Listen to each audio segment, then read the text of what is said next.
it like, delegates? Aye, cheers. Originally, this resolution was prompted by Nicola's speech about inclusion at Autumn Conference, but it's been made increasingly clear over the past few days that the Tories want to gerrymander the electorate of Scotland's next referendum to exclude EU nationals. I can't help feeling this resolution is taken on a whole new level of importance and urgency. Go and trumpet a wee bit there. Our party is built on the belief that decisions about Scotland should be made by the people who live and work in Scotland. That's a proposition we put forward in 2014, and it will be the same when we give folk another shot at answering the question correctly next time. But as it stands, tens of thousands of people who live and work in Scotland don't get a say in these decisions. In the UK, a foreign national's current voting rights, and I stress the word current, basically depend on whether their country of birth is in the EU or is once a victim of British imperialism. It's a wee bit cybernati, aye. Come on.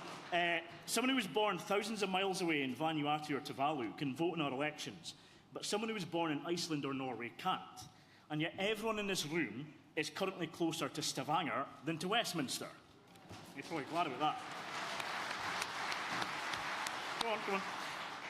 And then there's Brexit.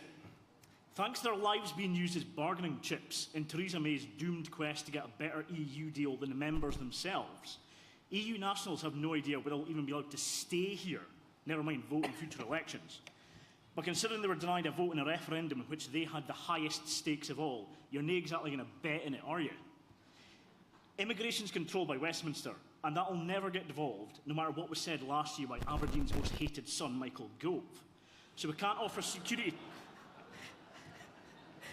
Stop it. No, honestly, stop it. Right. So we can't offer security to EU nationals in that respect.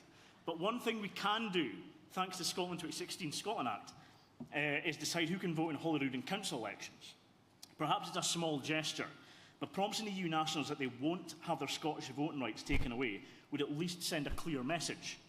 One that's diametrically opposed to the rhetoric being so readily embraced by Ruth Davidson's born-again Brexiteers, and shamefully and shamelessly by those in the Labour Party, who in 2014 claimed it would be independence that would prevent us showing international solidarity with folk outside Scotland. It's worth remembering that they only ever mentioned caring about workers in Newcastle, Manchester and Cardiff, and never those from Paris, Prague or Poznan.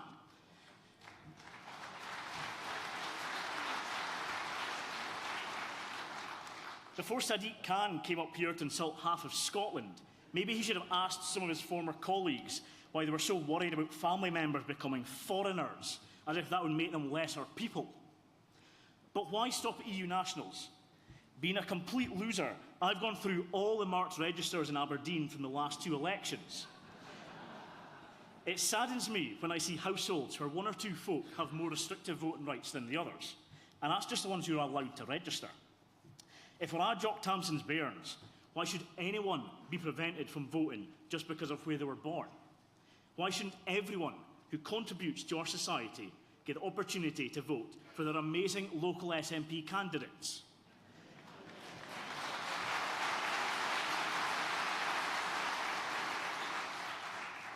Let's extend the voting franchise so that anyone who's chosen to make Scotland their home can vote without having to go through costly and convoluted residency processes to do so.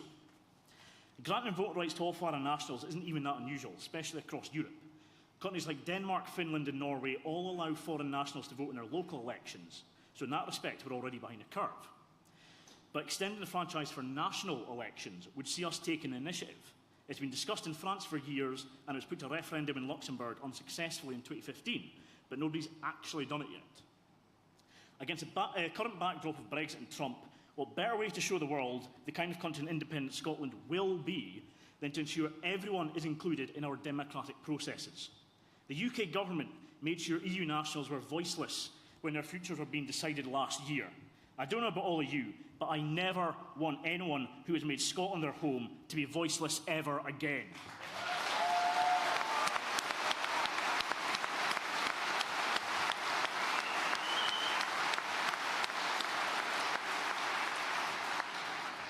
Except Willie Young. Delegates, please back this motion. and Emma's a good egg.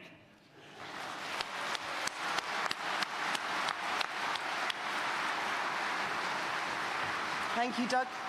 Christian Allard to second the resolution, to be followed by Jerry Fisher to move the direct negative. Who would have thought that Jerry will do this? I'm maybe one of those, Doug, one of those voiceless person. You'll have to decide for yourself if I'm voiceless or not. I'll have to say, merci, Doug. Thank you very, very much to have put that in front of conference today, because it shows, if something shows, is how different that we are, conference, to the other political parties.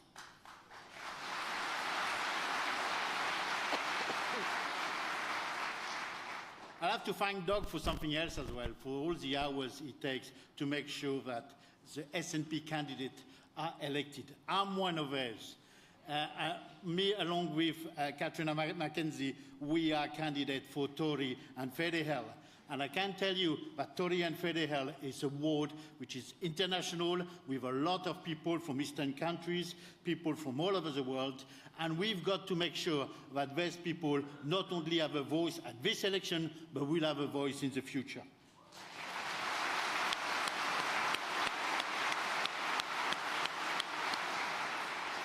Conference, I've got 3 grandchildren, and they stay in that ward of Tory. And my grandson has got 2 best pals. One of them is Polish, the other one is Chinese. They are 12 years old, they are too young to vote, but their parents are not they can't vote, and they should have a vote. And what I want to say by this is we've got to realize that our movement is a very inclusive movement. If you remember last year, we had hashtag We Are Scotland. And this hashtag We Are Scotland really showed what kind of country we have become. And a lot of people all over the world show what Scotland nationalist movement is about, this inclusivity that we are so proud of. I'll take one example of this hashtag movement was We Are Scotland. It was a tweet, and it said, "The Scottish often say, if you live here, you're Scottish. I'm waiting for the catch. There is no catch."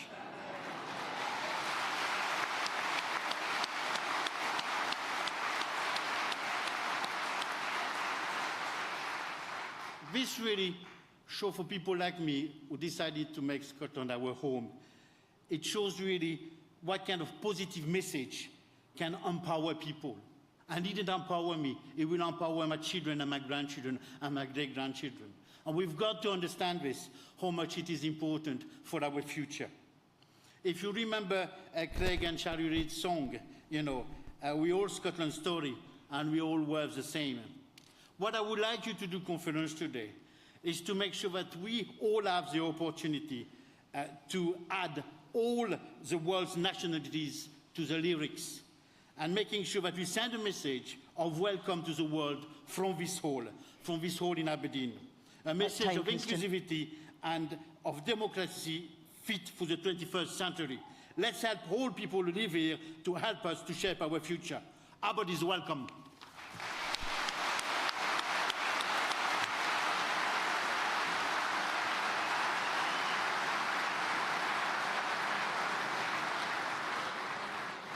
Jerry Fisher to move the direct negative, to be followed by Mary Tilbury to speak for the resolution. Conference, Jerry Fisher, Delegate Oban and Lorne, who is speaking to this resolution and moving the direct negative on this resolution for the simple reason that it's the first, if not the only, resolution on the agenda of this conference in which I can discuss the question of independence. Humza was wrong. It's not 10 years since I started. I was a latecomer to this party, having been interested in politics from the age of 14 at the Alexandra Park Gates in Denniston. It was 32 years and an education and a degree in economics and political science before Winnie, whom I was assisting down in London at the time, because she was a friend of mine, persuaded me that I should join the party, by which time I had been convinced that the SNP was the only vehicle in which we could achieve independence. And I had come to believe that Scottish independence was essential if, in fact, Scotland was going to continue to exist as a nation with its values and its political theories sound. Scotland, which in the early 14th century was the first country in the world to declare of the sovereignty of the people over the monarch.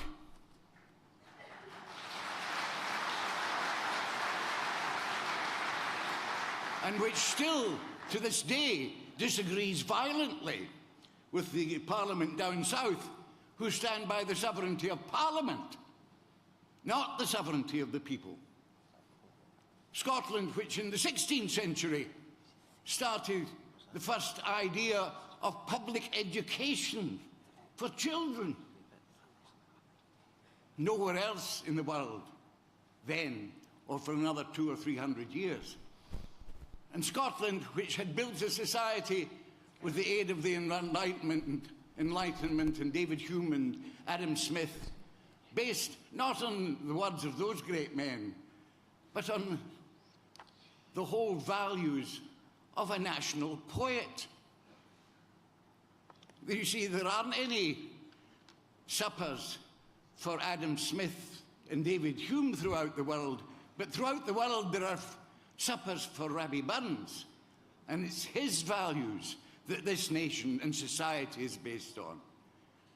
And I stand for independence for Scotland, and independence for Scotland means quite simply to me, from my training, indeed my thought, that the majority of the Scottish people would elect members to a representative parliament, which parliament would choose its government, and that the legislation for that country would be passed by that parliament, sovereign will of the Scottish people determining so.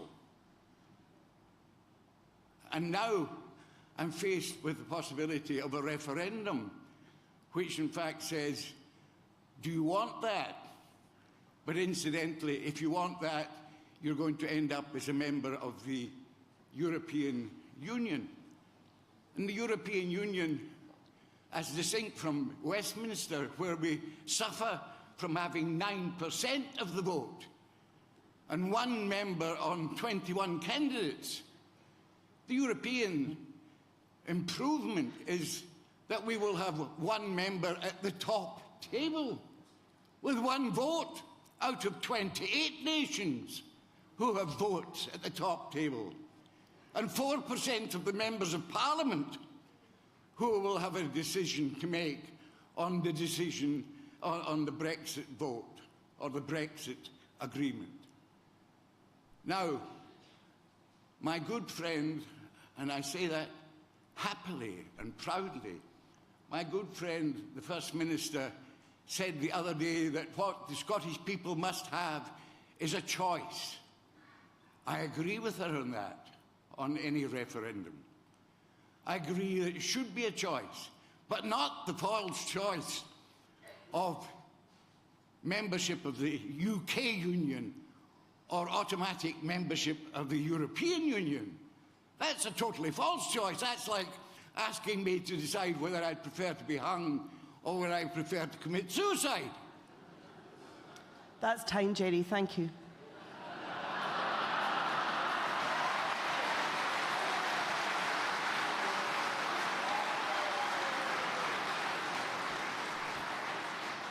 On the sum up, I will have one grammatical sentence when I will ask the conference to make a choice.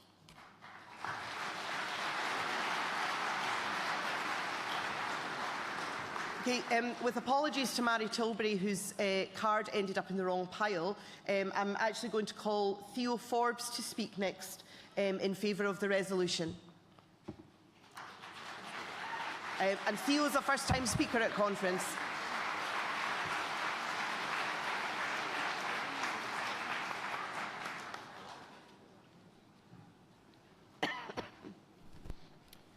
conference, as we step into the unknown of the Brexit abyss, as a young person, I am honestly scared.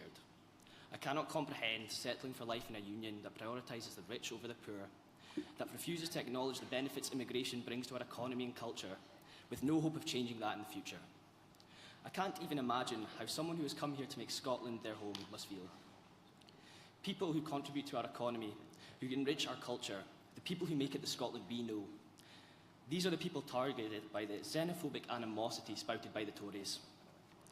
We see what happened in America, where a campaign based on racism and misogyny won the presidency. Trump supporters blamed immigrants and the most vulnerable in society for problems caused by bankers and corporate greed. The old divide and rule tactic was effective, and the very same rhetoric is winning the argument in the UK, exemplified by UKIP's infamous breaking point post in the latter stages of the Brexit campaign, and culminating in Theresa May holding Donald Trump's hand, figuratively and literally.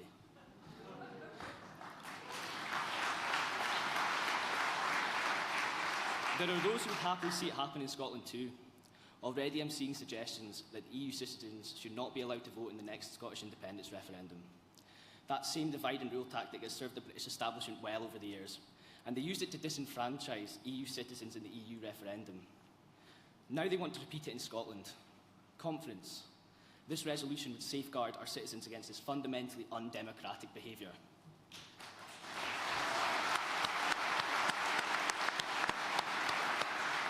At last year's Tory party conference, Theresa May spoke under a podium with the words, "A country that works for everyone." What they really meant by this directive was a country that works for them. If that means a country that has no place for immigrants, that prioritises the rich over the poor, that treats Scotland with contempt, then all the better in their eyes. Well, not in mine.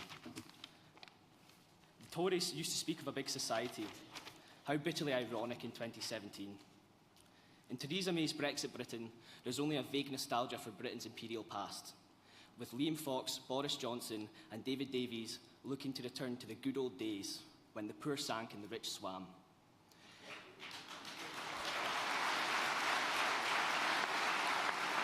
Extending the vote to everyone who calls Scotland their home would allow us to look forward in optimism and inclusion, not backwards in nostalgia and exclusion. By passing this motion, we ensure people have the right to decide their own future in Scotland, regardless of where they come from. They are not bargaining chips to be used in Brexit negotiations. They are our friends, families and colleagues. They are the people of Scotland. That's time for. They are the people of Scotland, like everyone sat here today. Conference, please support this motion.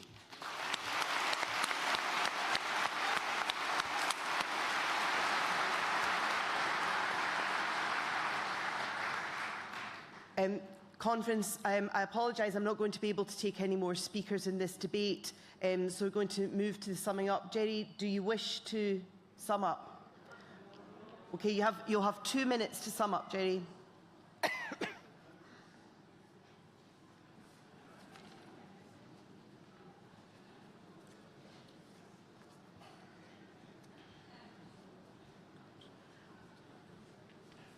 And if Doug could be ready for his summing up as well. Madam Convener, first of all, I should tell you that SOAC turned down a resolution from Oban and Lorne because, in fact, it confirmed party policy. It was saying that we were in favour of Scottish independence. I then have to point out that this resolution is covered by current party policy because we have a draft new constitution for an independent Scotland which more or less says everything, except it doesn't talk about the EU. It talks about people from wherever they come. The question I wanted to put to conference is this. You are in fact being told that you have a choice in any future referendum. If you believe that you want Scotland to be a member of the EU, then I would ask you to continue to vote for this resolution. If, on the other hand, you want Scotland to be independent and are quite clear that Scottish independence does not exist within an EU where we are 2 to 4% of the power in the vote, then I ask you to vote against this resolution in the belief that when we've had a card vote, the party leaders will know just how many people might vote against the resolution which was put to them if it involved becoming a member of the EU. And Doug, you have 2 minutes to sum up for the resolution. I don't know if any of that was actually about the resolution itself, really, but anyway, I just want to point out the franchise is considered a protected subject matter, so any changes need a 2/3 majority in order to pass. That means we need the backing of other parties in order to do this. So it means, Lib Dems and Labour have to decide whether they want to look like they don't like EU citizens after all, or whether they want to back it. Wouldn't bother Tories, obviously. But before you vote on the resolution, bear in mind these words from Joanna, a Polish woman living in Scotland who was on the Victoria Derbyshire show this week. I feel like I'm a patient on the operation table, with no anaesthetic, with no doctor by my side. I'm in pain already, and there is Scotland there, holding my hand, saying everything is going to be okay.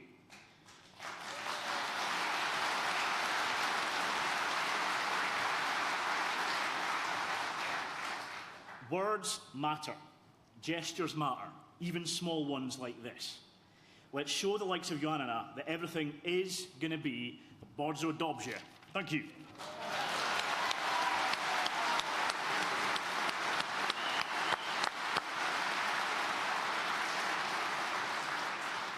Okay, conference, I'm going to move to the vote. Could I see cards in favour of the resolution, first of all? And could I see cards against the resolution?